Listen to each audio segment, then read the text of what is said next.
Hey guys, good morning. So I wanted to show you how cute this is and how amazing my boys are for whistling when I'm in the middle of doing a video. Never a dull moment around here. And I swear that's probably about 90% of why I don't usually shoot videos in the house, because there's always something going on. Anyways, so I'm making my coffee and look how cute this mug is. One of my boys, who brought this into me? From when, huh? Who? I don't know what that means. Anyways, one of the boys brought it in and was showing me about it. So got my gnome mug. I love gnomes.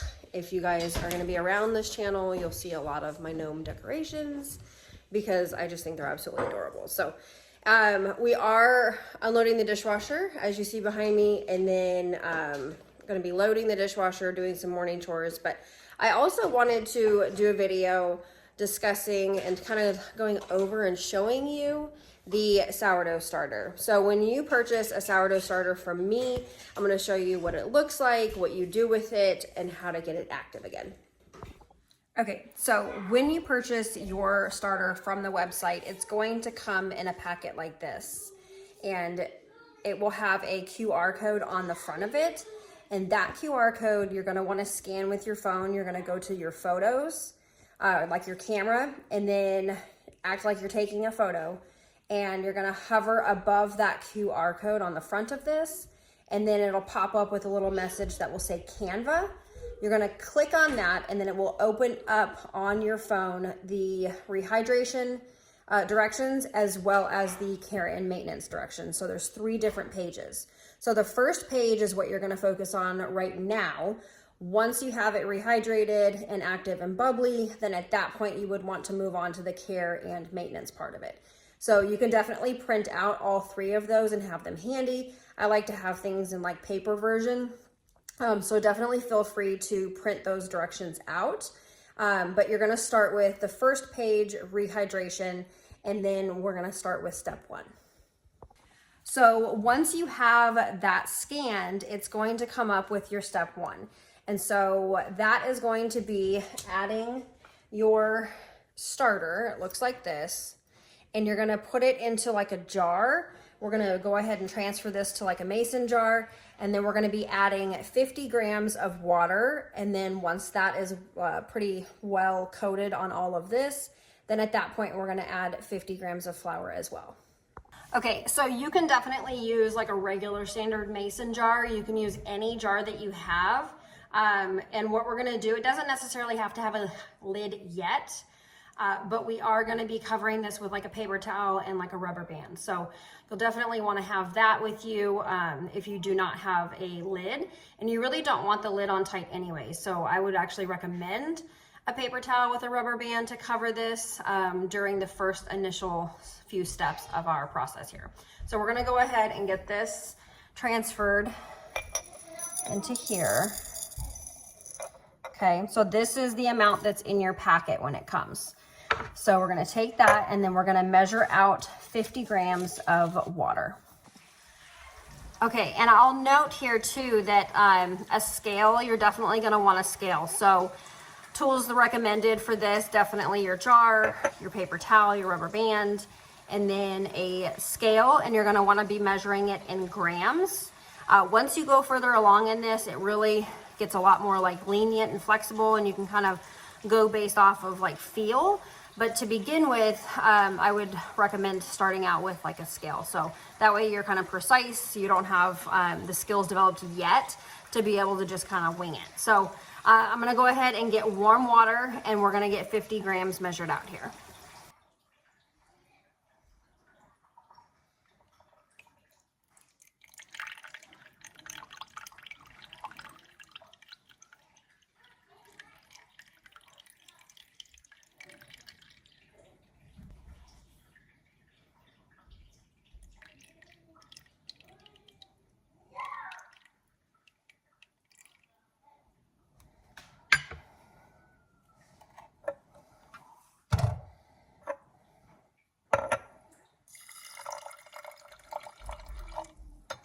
Okay, and then one pointer when you're working with sourdough is I would always recommend using like a metal spoon or like a wooden utensil, something like that.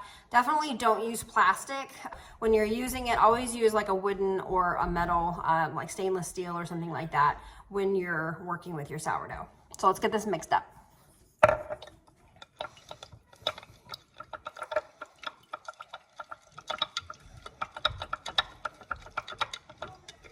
Okay, so we're just getting this nice and coated. Make sure everything's coated in the water. And now we're ready to move on to the flour.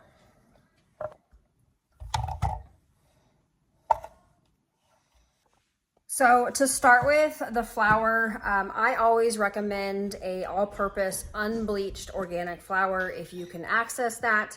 I go through Azure Standard, and I can leave a link in the description here. So they actually source a ton of really great options as far as like all things household and baking and cooking and food and lots of different things on there. So I get the flour from Azure Standard, and so you can do all purpose. You can work with other flours like down the road, but to start with, I would just keep it simple and use like a good all-purpose organic, but definitely unbleached. So I know like King Arthur sells one that's unbleached just for your own health benefits.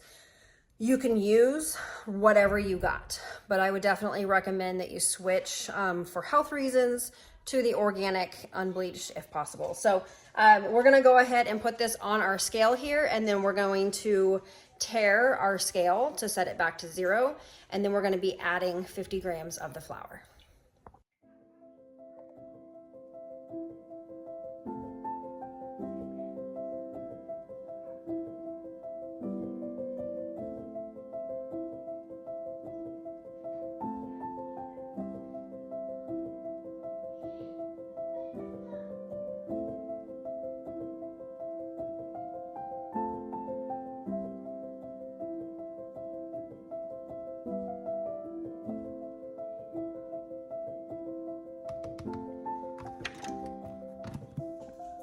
Okay, so we added our flour, and then I'm gonna go ahead and just start mixing this.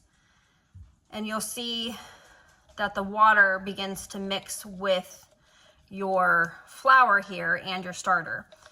So it's gonna be kind of thick, which is what you want. You're just gonna get everything nice and coated, and all of that flour powder mixed in with your water here.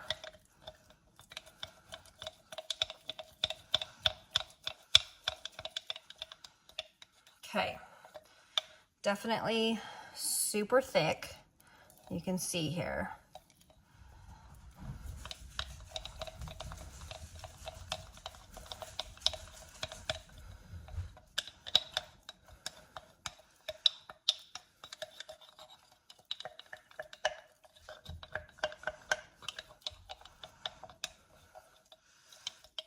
Okay, there we go. Okay, so definitely all coated with the water. We added our flour, and then now we are going to let it sit for the rest of the day. We're gonna come back and finish with our, not finish, but we're gonna do step 2. So we're gonna get this back in here, and then we're gonna get a paper towel and a rubber band to cover it to make sure no bugs and particles get in there. You definitely wanna leave air, room for it to breathe, because the gases and stuff are fermenting basically. So definitely leave it to where it's breathable, no bugs, no nothing can get in there. And if you're using a mason jar, you can definitely put like a paper towel over this and then just use one of those ring lids. This is the first jar that I found, so I'm just gonna use this, and it's perfectly fine. So I'm gonna cover this with my rubber band, and there we have it. So we're gonna leave this on the counter here, preferably like the warmer the better, because it helps it to ferment and get that process and that active yeast in there.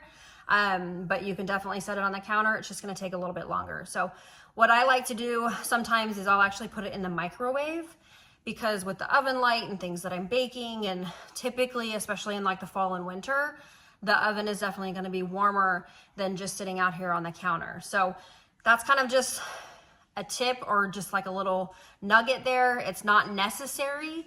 It's just going to help things move along a little bit faster.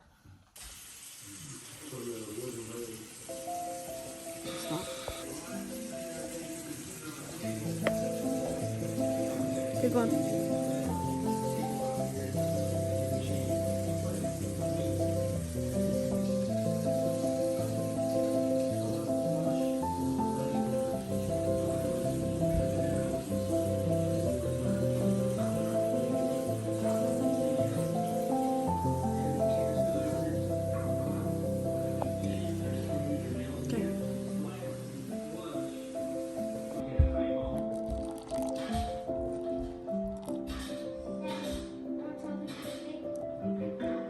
Of course Mom does. Who? What is?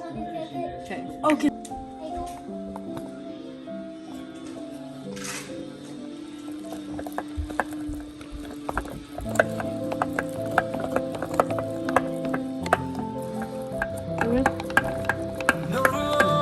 I talk to Jesus.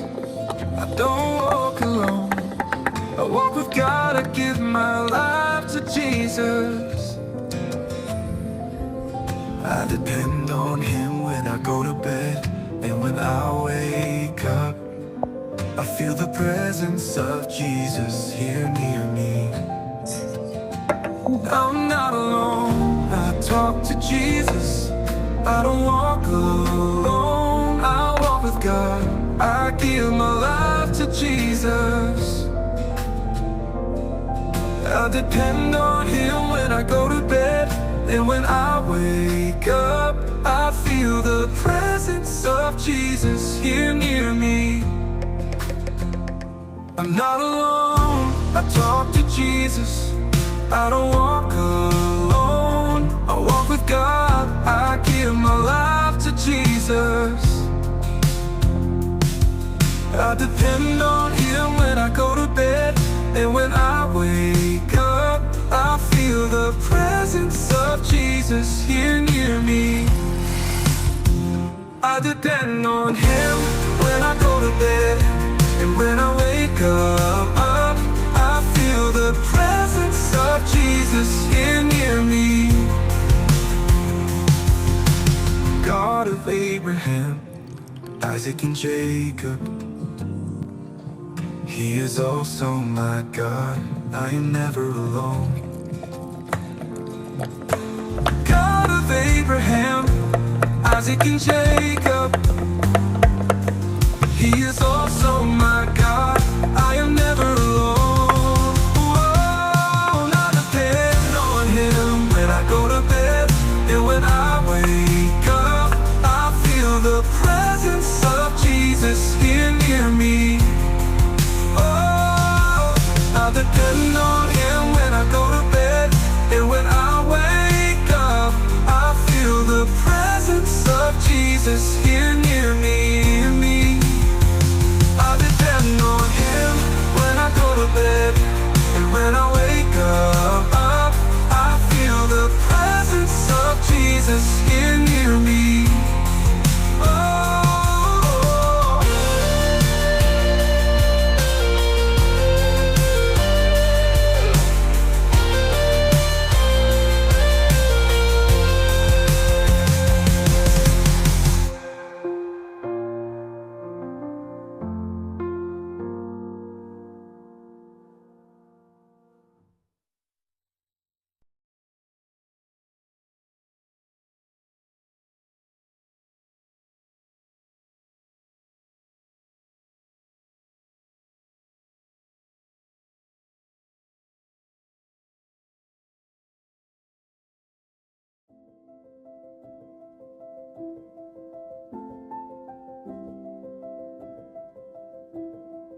Right here's the perfect angle.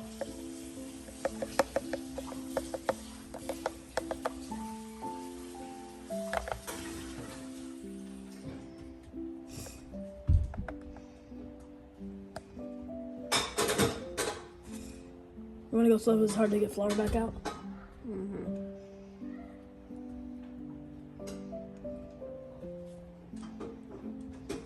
Okay.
Down here in the creek.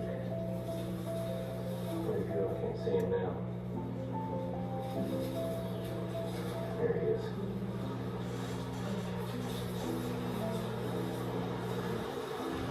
Spooky. I don't see any buzzards down low. I'm checking here. I thought there's nowhere to go. They spooked in different directions. Come back looking for it.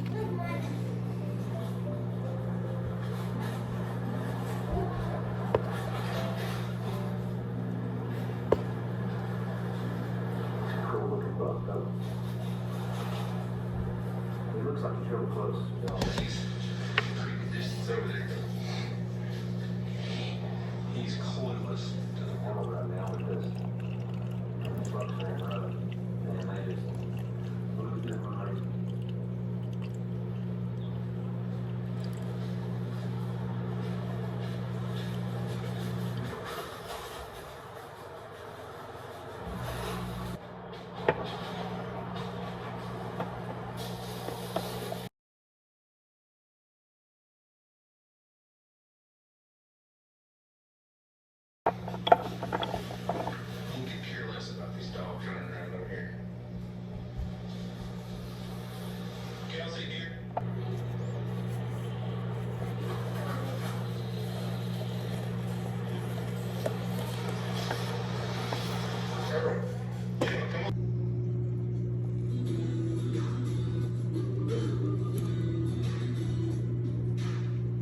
All right, y'all. So you saw that I did the test there where I put the starter within the water. So if it floats, then your starter is ready, as well as if it is doubled. So you can see here that it is definitely doubled in size. Typically I use like a rubber band to kind of mark on the jar where I'm at when I first stir it. And then that way I can tell exactly when it has doubled. So this is definitely doubled. It was way down here when we first started it this morning. And it is definitely floating in the water, nice and bubbly. You can see that there's lots of little bubbles in here. And so there we have an active starter. So if you have any questions, please drop them down in the comments. I would be happy to answer them, as well as you can also message us or email us, arugafortifiedfarmstead@gmail.com, or you can find us on social media. So that is how you get your dehydrated starter active and ready to bake with. So thanks for tuning in. We appreciate you guys. I'll put a link down below if you have not grabbed a starter yet, and we can definitely get one shipped out to you. So thanks for tuning in. We'll see you on the next video.